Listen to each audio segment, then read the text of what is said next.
Drone Undius Kogoya disita, detik-detik markas OPM direbut militer Indonesia, satu pengkhianat tewas. Militer Indonesia sempat dibikin bingung ketika menggerebek OPM di markasnya wilayah distrik Bibida. Betapa tidak ketika tiba di lokasi, Satgas Damai Kartens 2024 justru disambut sejumlah warga sipil.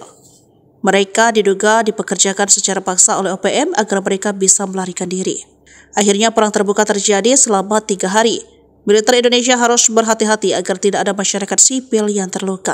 Bibida mereka tetap mengarah ke anggota OPM yang mulai merengsek masuk menjauhi markas. Hingga akhirnya satu anggota OPM tewas tertembak, sementara masyarakat sipil semuanya selamat tanpa terkena serangan. TNI dan Polri tidak hanya berhasil menduduki markas OPM. Mengutip Tribun Papua.com, sejumlah barang bukti juga mereka sita. Bukan hanya perlengkapan tempur dan komunikasi, drone alias pesawat tanpa awak milik OPM juga disita.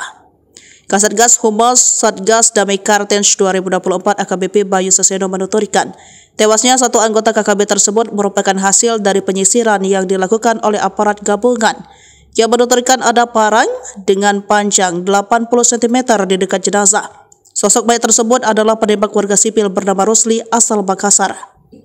Ternyata ia pernah menjadi anggota TNI AD dan berstatuskan pecatan.